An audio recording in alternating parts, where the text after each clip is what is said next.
নমস্কার, সুপ্রভাত। কথায় সুরে জমজমাট সকালে স্বাগত সবাইকে।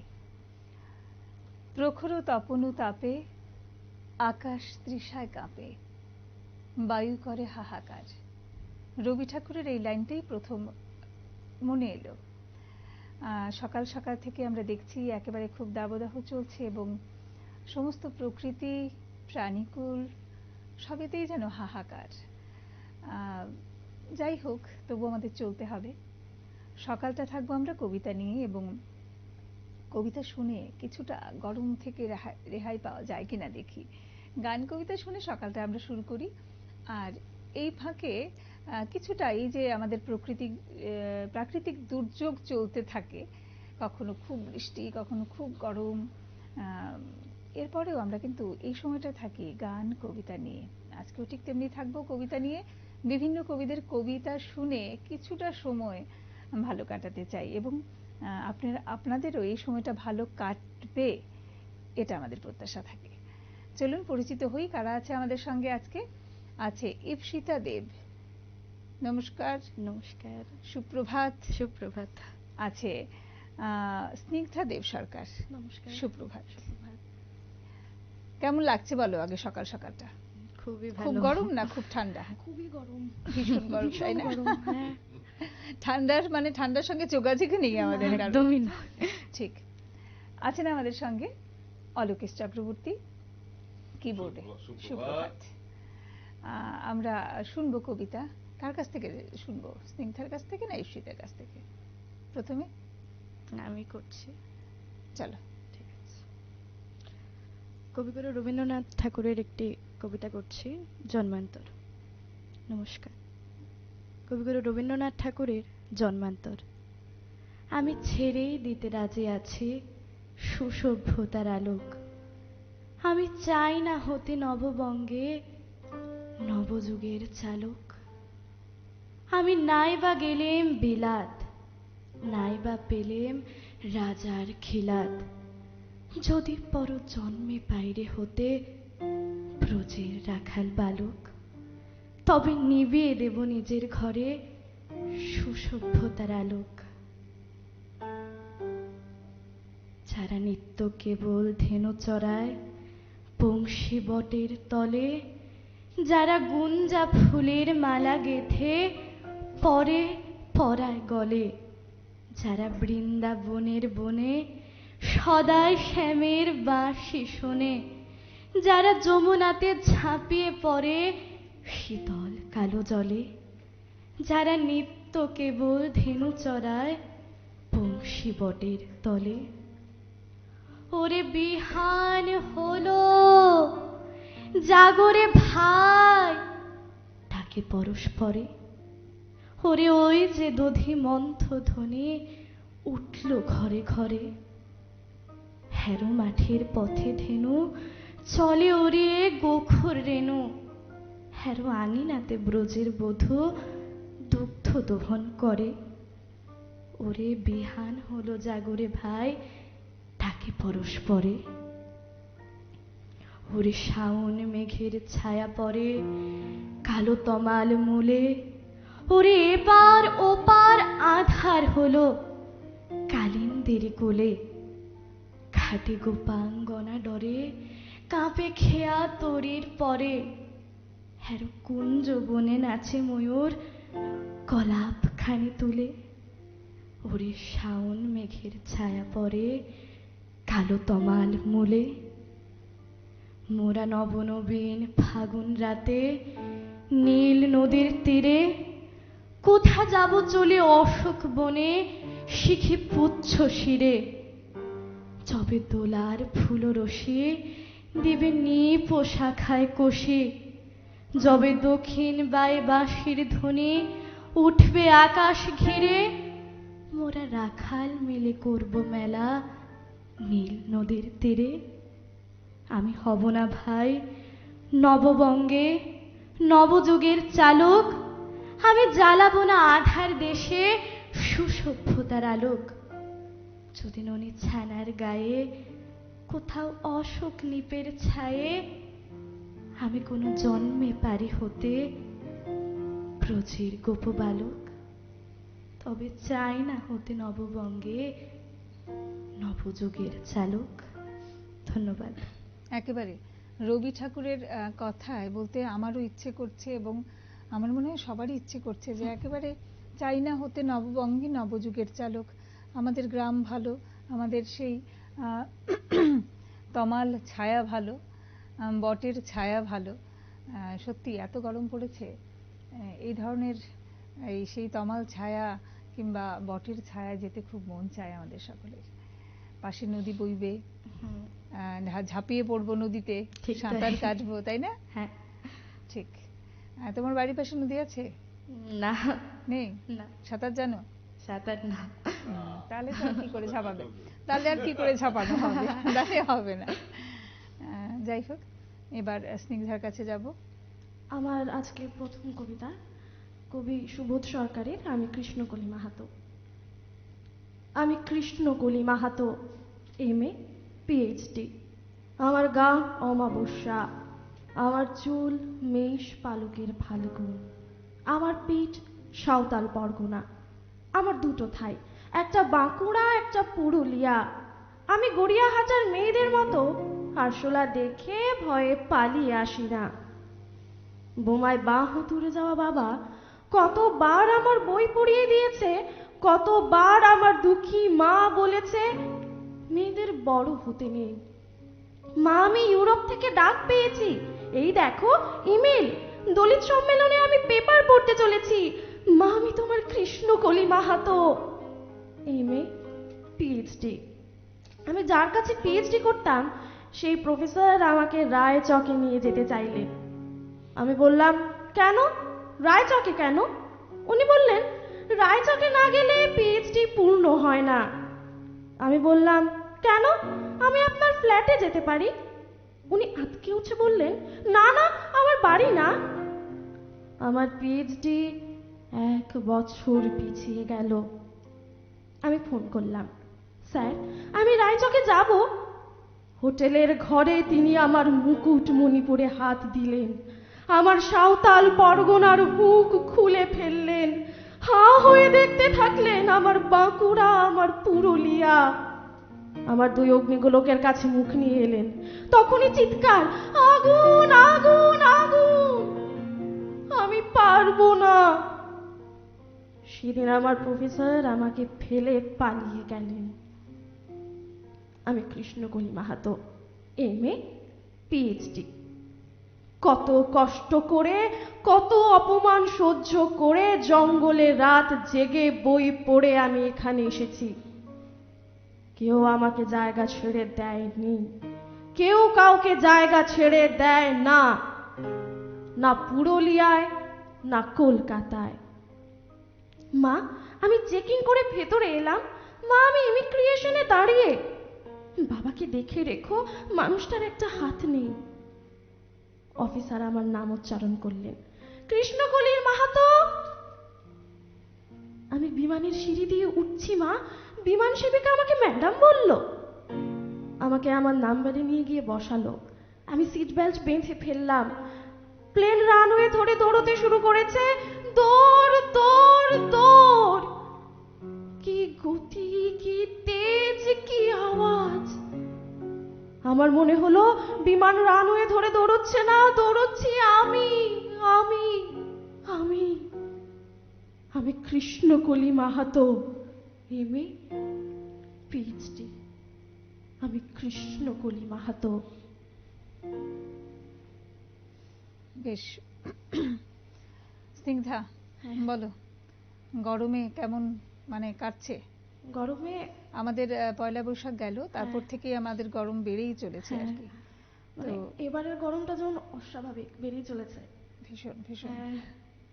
তো গরমে যখন খুব গরম, কিভাবে নিজেকে মানে কি করতে ইচ্ছে করে? তখন কবিতা করতে ইচ্ছে করে না গান করতে ইচ্ছে করে? তখন মানে না চুপচাপ বসে থাকতে? চুপচাপ বসে কবিতা ভাবতে ইচ্ছে করে। ভাবতে? তখন পড়তে না, পড়লে তো পরিশ্রম হবে, পরিশ্রম হয়ে যাবে। ঠিক ঠিক। আমার তো মনে হয় তখন যারা গান করে তারা একটু বেশি বেশি করে গান করলে, যারা কবিতা ভুলে থাকা যাবে তো, গরমটা ভুলে থাকা যাবে না। অথবা গান শোনা যেতে পারে না? হ্যাঁ হ্যাঁ শোনা যায়। গান শোনা যেতে পারে, এটা করা যেতে পারে, কিংবা কবিতা শোনা যেতে পারে। হ্যাঁ শুনতে শুনতে কিছুটা সময় দেখবে। কেন বললাম কথাটা, দেখবে যখন আমরা কোনো প্রকৃতিকে তো আমরা মানে নিজের থেকে কন্ট্রোল করতে পারবো না, না, না, প্রকৃতি না, তো না। যেভাবে চলবে আমাদের মেনেই নিতে হবে। হ্যাঁ তখন নিজেদেরকে খুব গরম লাগছে, তো গরমে হাঁসফাঁস করা ছাড়া তো আমাদের কিছু উপায় নেই। হুম, হুম, তো হুম। সেই গরম থেকে রেহাই পাওয়ার একটাই উপায় আছে, নিজের মনকে অন্যদিকে লাগিয়ে দাও, তাহলেই গরমটা কম লাগবে, হ্যাঁ। তাই না? আর পড়াশোনার ক্ষেত্রে তো গরমে পড়াশোনাটাও ভীষণ মুশকিল হয়ে যাচ্ছে আমাদের। ইচ্ছেই করে না।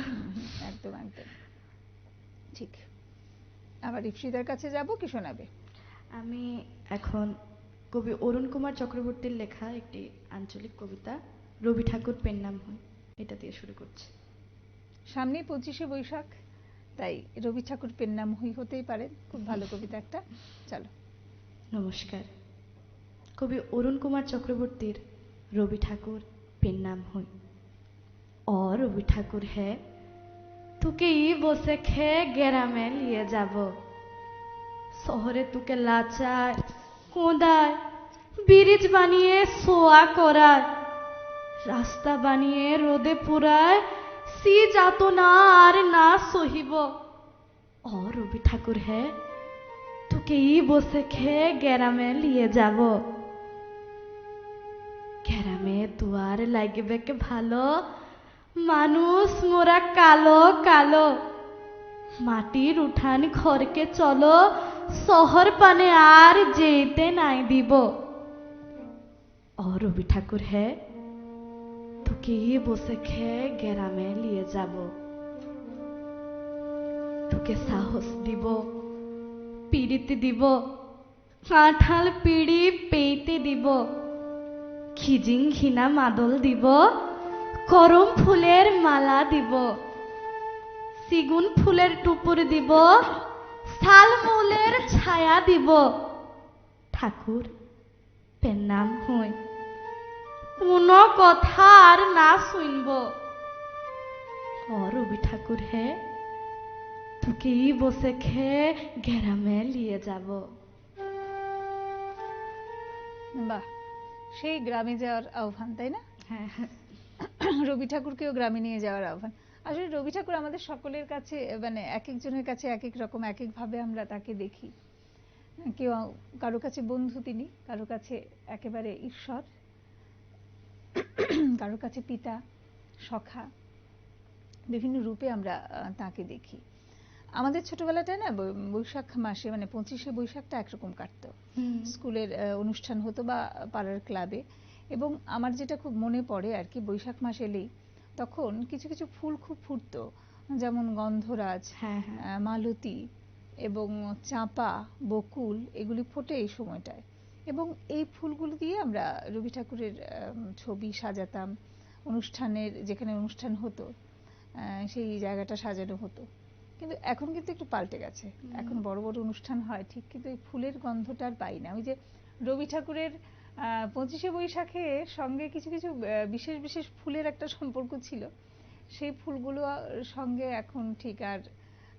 তারপরে টগর, যারা নাচ করতো সেই টগর ফুলের কুড়ি বা টগর ফুল দিয়ে গয়না বানাতো, যেটা রবি ঠাকুর পছন্দ করতেন, যে প্রকৃতির থেকে জিনিসগুলি নিয়ে নিয়ে সাজা, নাচের যারা যারা নাচে তারা, তাদের ক্ষেত্রেও। কিন্তু এখন এর থেকে আমরা কেন জানি দূরে সরে এসেছি একটু একটু করে। অনেকটাই পাল্টে কিন্তু গেছে। এই কিছু কিছু পরিবর্তন না, মানে মনে হয় যে আগেরটাই ভালো ছিল। হ্যাঁ, প্রাণ ছিল ভীষণ। এই যে হ্যাঁ, চাকচিক্য আছে, হ্যাঁ, আড়ম্বর আছে ভীষণ, কিন্তু ওই প্রাণের কোথায় অভাব আর কি। ওই যে বলছিল যে তোমাকে এই করে ব্রিজ বানিয়ে, ব্রিজের উপর মানে ব্রিজের নামকরণ হচ্ছে রবি ঠাকুরের নামে, কিন্তু রবি ঠাকুরকে এইভাবে দেখতে চাইছেন না গ্রামের লোক, তাকে পিঁড়ি পেতে দেবে, ফুলের মালা পরাবে, ওই বিষয়টা আর কি। তোমার কবিতাটা শুনতে শুনতে আমার মনে হচ্ছিল ঠিক এমনটাই হতো আমাদের সময়ে, কিন্তু এই বিষয়টা এখন আর পাই না। তোমাদের কেমন কাটে 25শে বৈশাখ? ইপসিতাকে জিজ্ঞেস করছি। আমাদের 25শে বৈশাখ কাটে গানে গানে, কবিতায় কবিতায়, সকালে প্রভাত ফেরি, হ্যাঁ গানে কবিতায় কাটে, তাই না? বিভিন্ন অনুষ্ঠানে থাকে। স্নিগ্ধা বলো, কেমন কাটে 25শে বৈশাখ? এই তো, সামনেই 25শে বৈশাখ হ্যাঁ, আমাদের। আমারও সেই গানে গানে কবিতায় সন্ধ্যা থেকেই প্রোগ্রাম, সকালে প্রভাত ফেরি, এসবই কাটে। ঠিক। চলো স্নিগ্ধা, কি শোনাবে? আমি একটা আঞ্চলিক কবিতা শোনাচ্ছি, বঙ্গভূম। কবি শরৎ কুমার মুখোপাধ্যায়ের বঙ্গভূম। তেমন দিন কবে আসবে গো, যখন গরুর বাহনে চড়ি আকাশে যেতে যেতে মা লক্ষ্মী শুধাবেন, ওদিকে ওটা কি দেশ গো, লদি ভরি জল টমটম করে, মাছ ভরি ধান, কালো কালো মানুষগুলান খিলখিল খিলখিল করে হাসে। অন্তর্যামী নারায়ণ মিটি মিটি হাসবেন, শুধাবেন, তোমার মনে লাই কতবার এদিকে, তোমার মনে লাই কত পূজালিছ, ই হলো বঙ্গভূম। বান হয়েছিল, ওরা বাঁধ বাঁধলো, লদি শুকাইছিল, এখন কিনাল হয়েছে, বছরে 3-3বার ধান উঠে। দেখো কেনে নতুন দালান হয়েছে কত, ওদের আর কষ্ট লাই। বিকালে সোনার পরা লহর, ওই শুনো টিক টিক টিক টিক করে শব্দ উঠে। বলো দিনি ও কিসের শব্দ, কি জানি। মা লক্ষ্মী অবাক হয়ে তাকান, মানুষ এখন কাজ করে ফিরছে, শিশুরা পড়া করে ফিরছে, ও মুড়ি খাওয়া শব্দ বটে। দুধে ভিজাই মুড়ি খায় বঙ্গভূমের মানুষ। হায়, তেমন দিন কবে আসবে গো, কবে আসবে, যখন দুধ পাবে, পেট ভরে মুড়ি পাবে পোড়া দেশের মানুষ। তেমন দিন কবে আসবে গো। বেশ দারুণ একটা কবিতা শুনলাম।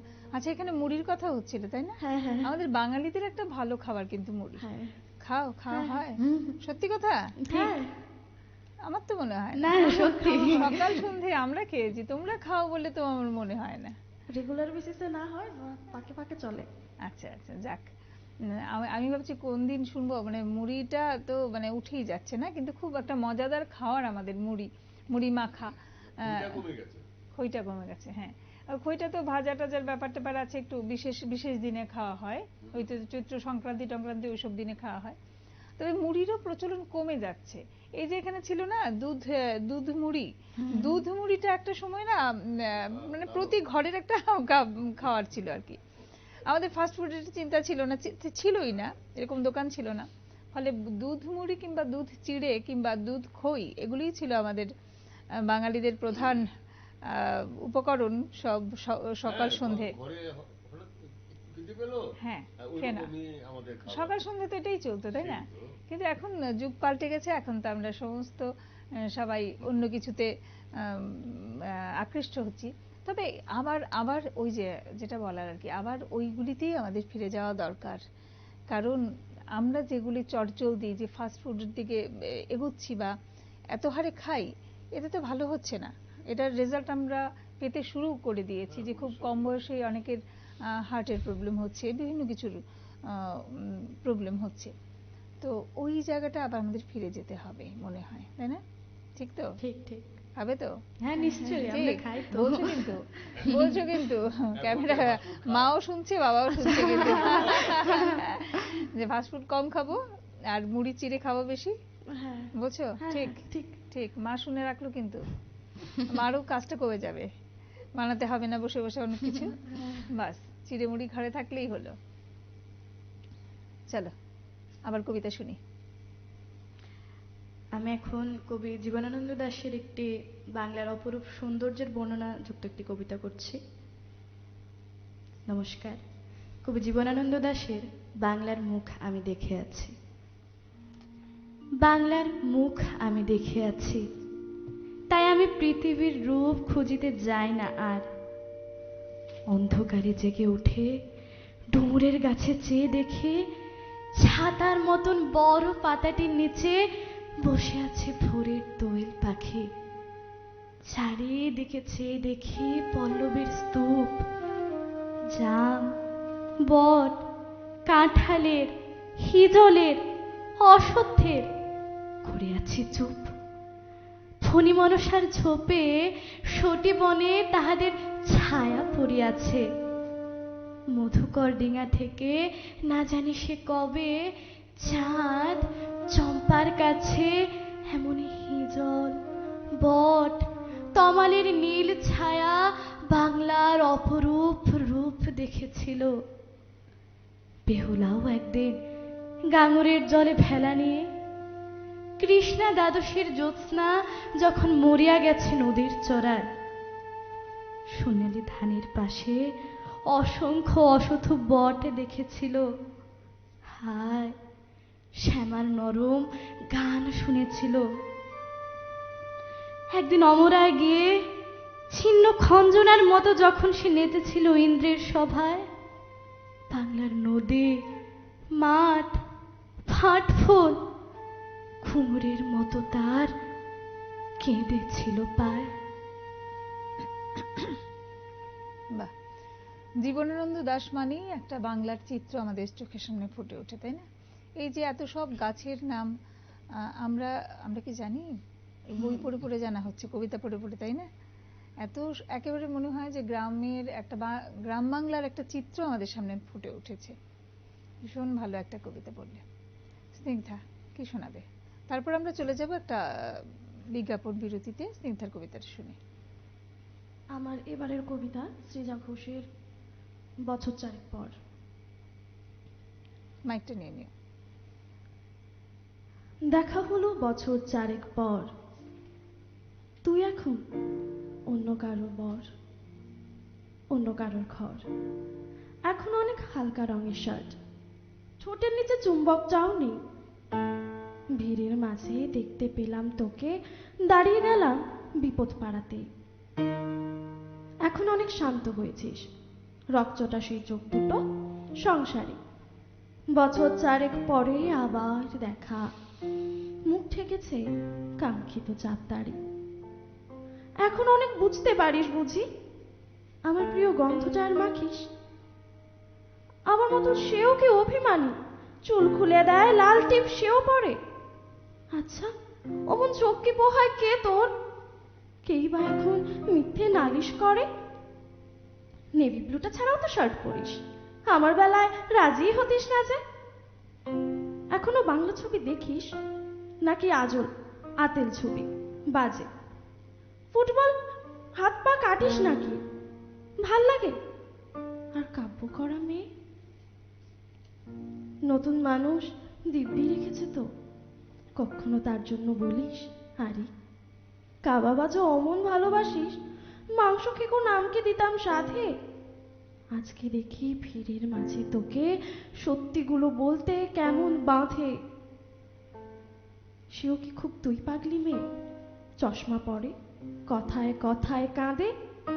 সেও কি খুব কষ্ট পেলে একা, খুব গোপনে জায়গা খোঁজে ছাদে? সে বুঝি খুব বকবকে নয়, স্বল্পভাষী, চাইতি যেমন তুই। আজকে কেমন নরম দেখায় তোকে, একটা ভিড়ে থমকে গেছে দুই। এই যে এখন চুপটি করে একা দাঁড়িয়ে আছিস নালিশ ভুলে গিয়ে। নতুন মানুষ নতুন নতুন প্রেমে খুব বেঁধেছে শক্ত করে নিয়ে। ইনসুমিনিক সে নিশ্চয় নয়, রাত জাগবার শক্তিটা তার নেই। ভীষণ ভিড়ে লুকিয়ে দেখি তোকে, হারিয়ে যাব চোখ ফেরালে। তোকে দেখে সুখী মনে হলো, হয়তো নতুন ঘরে বেশি আলো। আমার মতো জ্বালায় না আর কেউ, নতুন মানুষ আমার চেয়েও ভালো। দেখা হলো বছর চারেক পর, তুই এখনো আমার একার ঘর, আমার একার বর। বেশ, আমরা শুনবো কবিতা, কিন্তু নিয়ে নেব একটা ছোট্ট বিজ্ঞাপন বিরতি। বিরতির পরে আবার ফিরে আসছি, সঙ্গে থাকবেন। ফিরে এলাম বিরতির পরে। আমরা আছি সানরাইজ গুঁড়ো মশলা নিবেদিত কথায় সুরে জমজমাট সকালে। আমাদের সঙ্গে আছে আজকে ইপ্সিতা দেব এবং স্নিগ্ধা দেব সরকার। শুনবো আরো কবিতা।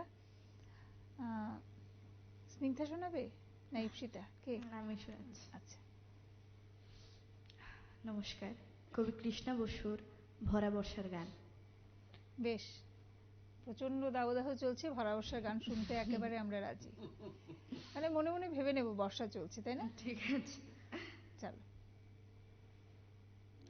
বৃষ্টি পড়ে ঘর দুয়ারে, বৃষ্টি পড়ে বনে, বৃষ্টি পড়ে অন্ধকারে, বৃষ্টি পড়ে মনে, রুক্ষ গেরো স্থালি জুড়ে বৃষ্টি ঝমঝম, কলহ কোট খড় বাতাসে আজকে কিছু কম। বৃষ্টি এলে চুপ করে যায় অভিযোগের ঝড়, মুখের ওপর বুকের ওপর ও বৃষ্টি তুই পর। বৃষ্টি আসুক পাতাল থেকে, বৃষ্টি আকাশ থেকে, ব্যগ্র বাতাস মিলন মন্ত্রে উঠছে হেঁকে হেঁকে।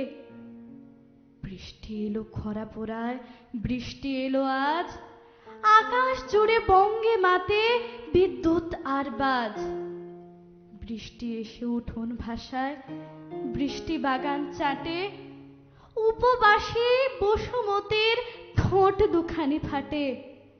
ফাটা ঠোঁটের অসুখ থেকে সদ্য সারে নারী, বৃষ্টি এমন ম্যাজিক জানে, বৃষ্টিতে স্নান সারি। ও মেয়ে আর বৃষ্টি চলে অমন ভিজো না, কি ভিজবো কি জ্বালা পোড়ার জীবন যাতনা। ভিজে কি আর চোট সারে গো, ভেজার আছে কি, গত জন্মের পর জন্মের সারা জন্মের ছি। তবু বৃষ্টি আয়না মানিক, বৃষ্টি জীবন ছেঁচা, অন্ধকারে ঝড় বাদলে ডাকেন লক্ষ্মী পেঁচা। নবীন মেঘে বৃষ্টি এলো, বৃষ্টি জীবন জুড়ে, নারী জন্মে জম্বুদ্বীপে কেবল গেছি পুড়ে। বৃষ্টি পড়ে ঘর দুয়ারে, বৃষ্টি পড়ে বনে, বৃষ্টি পড়ে অন্ধকারে, বৃষ্টি পড়ে মনে, বৃষ্টি পড়ে অন্ধকারে, বৃষ্টি পড়ে মনে। আহা, এমন গরমে এমন বৃষ্টির কবিতা আরো কয়েকখানা শুনলে বেশ ভালোই লাগবে। মনে হচ্ছিল সত্যি সত্যি বৃষ্টিতে ভিজছি, কারণ বৃষ্টির তো অনেকদিন ধরে দেখা নেই। কবিতায় কবিতায় আমরা বৃষ্টি ভিজে নেব আর কি। আচ্ছা, ইপ্সিতাকে বলছি, 6টা ঋতু আছে আমাদের বাংলায়, যদিও এক্ষুনি বলবে অলোকেশ দা যে 6টা ঋতু এখন পাওয়া যায় না। কোনটা বেশি ভালো লাগে এই 6টা ঋতুর মধ্যে? 6টা ঋতুর মধ্যে বসন্ত আর বর্ষাটাই বেশি প্রিয়। বেশ, এই জন্য বৃষ্টির কবিতা পড়লে বোধহয়। বসন্ত আর বর্ষা, ঠিক।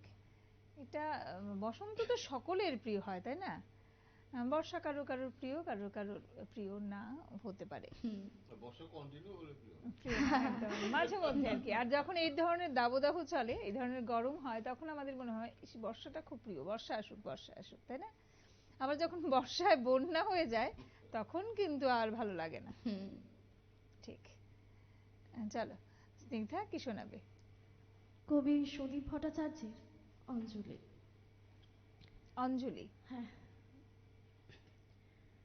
যে মেয়েটিকে ধর্ষণ করা হয়েছিল কাল রাতে, আজ পুজোর দিনে ঘরের কোনায় বিন্দিসে। আর যেই মানুষটা ধর্ষণ করেছিল ওকে, নতুন জামা কাপড় পরে আজ সে কেতাদুরস্ত বাঙালি। সকাল সকাল স্নান সেরে একটা ধপধপে সাদা ধুতি পাঞ্জাবি পরে পুজো মণ্ডপে এসে মহাসপ্তমীর অঞ্জলি দিচ্ছিলেন এইমাত্র। গতকাল ধর্ষণ করতে যাওয়ার আগে দুপুরবেলা ষষ্ঠীর ভোগ খেতে বসেছিলেন তিনি। লম্বা টেবিল, পাশাপাশি বসে ভোগ খাচ্ছিলেন কয়েকশো মানুষ। ওপাশে টেবিল থেকে কে যেন বলে উঠলেন, আজকের স্পেশাল মেনু খাওয়াচ্ছেন অমুক দাদা, যে লোকটি ধর্ষণ করেছিল কাল রাতে। এক হাতে খাবার নিয়েও দু হাতে হাততালি দিতে কার্পণ্য করলেন না কেউ। পাশেই বসেছিলেন এ পাড়ার সবচেয়ে বয়োজ্যেষ্ঠ মানুষ গগনের ঠাকুরদা ইয়াপ বড় রসগোল্লাটা কায়দা করে একেবারে মুখে তুলে নিয়ে চাবিয়ে চাবিয়ে বলে উঠলেন, এত বড় রসগোল্লা আগে খাইনি কখনো বাবা। রাজনীতি করা নান্টুদা বসেছিলেন দূরের টেবিলে, চেঁচিয়ে বলে উঠলেন, খাবারটা তো ভালোই হয়েছে, কিন্তু সামনে ভোর, আমার ছেলেদের জন্য 100 পাটির বিরিয়ানি পাঠিয়ে দিতে হবে কিন্তু।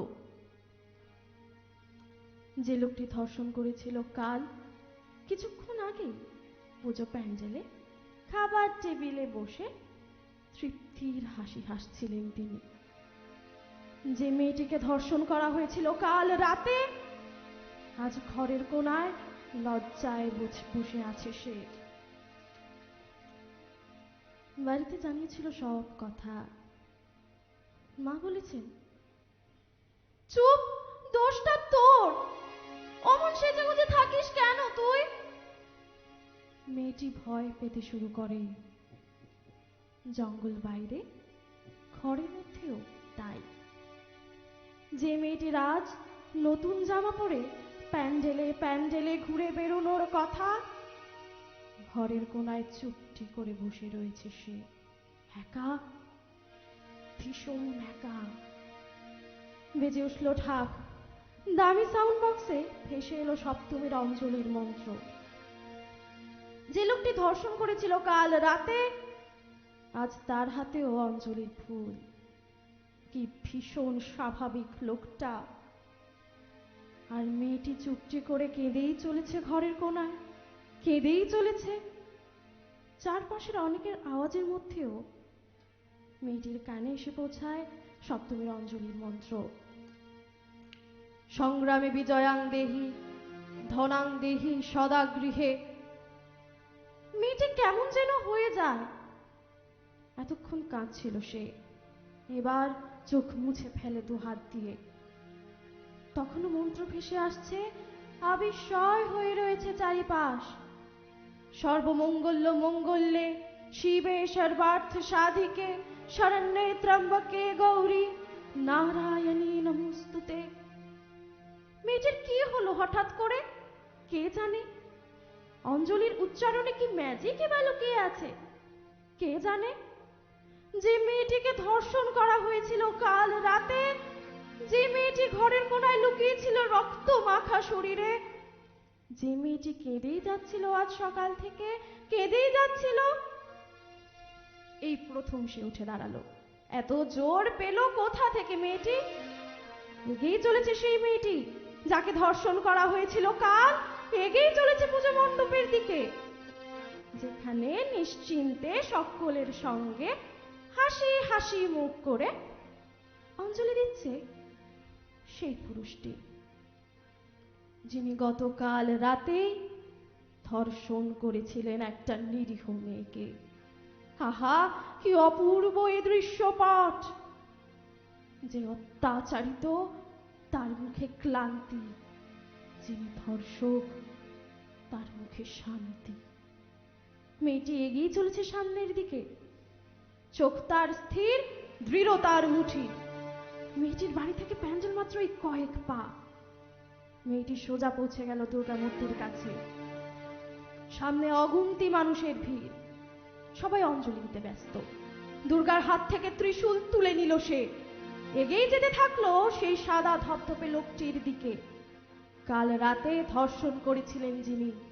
এই দেখো, লোকটি দৌড়চ্ছে, লোকটি প্রাণপণে দৌড়চ্ছে সামনের দিকে, মুখে চোখে অদ্ভুত একটা ভয় লেগেই রয়েছে তার। মেয়েটি ক্রমশ এগিয়ে চলেছে তার দিকে, আর লোকটি দৌড়চ্ছে দৌড়চ্ছে, দৌড়েই চলেছে, দৌড়েই চলেছে। দামি সাউন্ড বক্সে তখনও অঞ্জলির মন্ত্র উচ্চারণ করে চলেছেন পুরোহিত মশাই। সর্বমঙ্গল্য মঙ্গল্যে শিবে সর্বার্থ সাধিকে শরণ্যে ত্র্যম্বকে গৌরী নারায়ণী নমস্তুতে। দারুণ একটা কবিতা তুমি শোনালে। আর এর পরে পরে আমার বলতে ইচ্ছে করছে যে দেখো, বলা হয় যে শব্দ ব্রহ্ম। কবিতার মধ্যেও ছিল যে মেয়েটি কুঁকড়ে ছিল একটা সামাজিক একটা অবক্ষয়ের চিত্র দেখলাম আমরা কবিতার মধ্যে, এবং যে মেয়েটি কুঁকড়ে ছিল তার উপর অত্যাচারের জন্য সে যখন অঞ্জলির মন্ত্র শুনছিল, অঞ্জলির মন্ত্রের মধ্যে কি জাদু ছিল, যে সেই মন্ত্র শুনে সে দাঁড়ালো, উঠে দাঁড়ালো এবং প্রতিবাদী হয়ে উঠলো। কি সুন্দর বর্ণনা ছিল কবিতাটা। হ্যাঁ, খুব। এবং আমি আমার মনে হয় আর কি যে এই যে আমরা কবিতা পড়ি, কবিতার মধ্যে তো আর খুব একটা সুর থাকে না। না। তা কিছু কিছু তালের কবিতা আছে, যাই হোক, অনেকের মনে হয় যে কবিতা পড়া, কিন্তু এই যে কবিতার মধ্যে যে শব্দ আমরা উচ্চারণ করি, শব্দ ব্রহ্ম বলার কারণে এই যে কবিতা শুনেও আমাদের মধ্যে আমরা আমাদের বা কিংবা আমরা আমাদের মধ্যে যে প্রেম, ভালোবাসা, প্রতিবাদ, প্রতিরোধ, এগুলো কিন্তু কবিতার মধ্যে থেকেও আমরা পেয়ে থাকি এবং আমাদের মধ্যে জেগে ওঠে। হ্যাঁ। কখনো কখনো প্রকাশ করি, আমাদের কোনো কিছু প্রকাশ করতে পারছি না, সেটা কবিতার মধ্যে দিয়ে প্রকাশ করি। তুমি যতবারই পড়ছিলে আমার মনে হচ্ছিল এই যে শব্দ ব্রহ্মের কথা, শব্দের মধ্যে এমন জাদু থাকে যেটা আমাদের কি বলবো, প্রতিবাদী করে তোলে, অসাধ্য সাধন করে ফেলতে পারে, যেটা আমরা দেখছিলাম কবিতার মধ্যে। ভীষণ ভালো একটা কবিতা পড়েছে। আবার যাবো ইপ্সিতার কাছে, এবার ইপ্সিতাকে শোনাবে। ইপ্সিতা এবার আজকে প্রকৃতি নিয়ে বেশি পড়ছে, আর যেহেতু বর্ষা প্রিয়, বর্ষার একটা কবিতা শুনিয়ে দিয়েছে। এবার কি শুনবো, বসন্ত? না, এখন কবিগুরু রবীন্দ্রনাথ ঠাকুরের একটি কবিতা কৃপণ করছি। আচ্ছা, করো।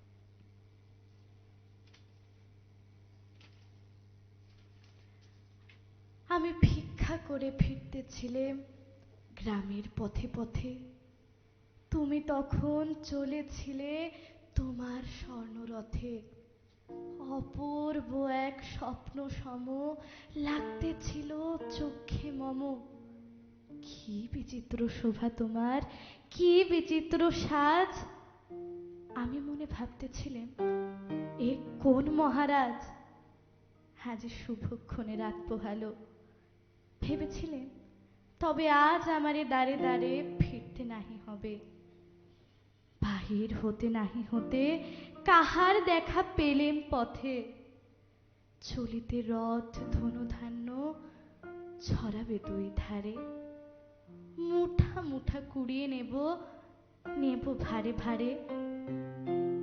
দেখে সহসা রথ থেমে গেল আমার কাছে এসে। আমার মুখ পানে চেয়ে নামলে তুমি হেসে। দেখে মুখের প্রসন্নতা জুড়িয়ে গেল সকল ব্যথা। হেনকালে কিসের লাগে তুমি অকস্মা? আমায় কিছু দাও গো বলে বাড়িয়ে দিলে হাত। আমায় দাও গো কিছু। মরি এ কি কথা রাজাধিরাজ? আমায় দাও গো কিছু। শুনে ক্ষণকালের তরে রইনু মাথা নিচু। তোমার কি বা অভাব আছে ভিখারি ভিক্ষুকের কাছে? এ কেবল কৌতুকের বশে আমায় প্রবঞ্চনা। ছোট্ট কণা যবে পাত্রখানি ঘরে এনে উজাড় করে, এ কি ভিক্ষা মাঝে একটি ছোট সোনার কণা দেখি। দিলেম যা রাজ ভিখারি রে, স্বর্ণ হয়ে এলো ফিরে। তখন কাঁদে চোখের জলে দুটি নয়ন ভরে। তোমায় কেন দেইনি আমার সকল শূন্য করে। ভীষণ পরিচিত আমাদের একটা কবিতা। এই কবিতাটা পড়ে কি মনে হয় বলো তো? কবিতাটা পড়ে ঠিক ভগবানের সঙ্গে যে আমাদের আন্তরিকতাটা, সেটার একটা মানে পরিচয় পাওয়া আসলে যায়। আমরা আমাদের যে কোনো কিছু দেওয়ায় খুব কৃপণতা থাকে, কিন্তু আসলে একটা কথা বলে না, তুমি যত দেবে এর দ্বিগুণ পাবে। এই কবিতাটা পড়ে কিন্তু আমার তাই মনে হয় যে আমাদের, আমরা যত মানে আমরা যত দেব ঠিক তত তার দ্বিগুণ বা আরো বেশি করে পাবো। দেখো প্রকৃতির ক্ষেত্রেই দেখো, আমরা গাছ কেটে কেটে সব শেষ করে দিচ্ছি, কিন্তু একটা গাছ যদি লাগাই, এই একটা গাছ কত কিছু দেয় আমাদের। ফল দিচ্ছে, অক্সিজেন দিচ্ছে, তারপরে পুরো সর্বস্বই দিচ্ছে, মেঘ ডেকে আনছে, ছায়া দিচ্ছে, তারপরে পুরো গাছের কাঠ থেকে পাতা থেকে আমরা কোনোটাই কিন্তু অকাজের নয়, একেবারে সমস্ত আমাদের কাজেই দিচ্ছে। শুধুমাত্র একটা গাছ রোপণ করতে আমাদের কার্পণ্য, তাই না? মানে আমরা প্রকৃতিকে যা দেই, যদি একটু দেই, মানে একটা গাছ লাগাই, প্রকৃতি উজাড় করে আমাদের ভালো করে দেয়, সেটাই আমরা করতে পারি না। আমরা অনুষ্ঠান শেষের দিকে শেষ কবিতাটা তোমার কাছ থেকে শুনে নেব। কবি নীরেন্দ্রনাথ চক্রবর্তীর অমলকান্তি। অমলকান্তি আমার বন্ধু। স্কুলে আমরা একসঙ্গে পড়তাম। রোজ দেরি করে ক্লাসে আসতো, পড়া পারতো না। শব্দরূপ জিজ্ঞেস করলে এমন অবাক হয়ে জানলার দিকে তাকিয়ে থাকতো যে দেখে ভারী কষ্ট হতো আমাদের। আমরা কেউ মাস্টার হতে চেয়েছিলাম, কেউ ডাক্তার, কেউ উকিল। অমলকান্তি সেসব কিছু হতে চায়নি। সে রোদ্দুরের কথা ভাবতে ভাবতে রোদ্দুর হতে চেয়েছিল। ক্ষান্ত বর্ষণ কাক জাগা বিকেলের সে লাজুক রোদ্দুর, জাম আর জামরুলের পাতায় যা নাকি অল্প একটু হাসির মতন লেগে থাকতো।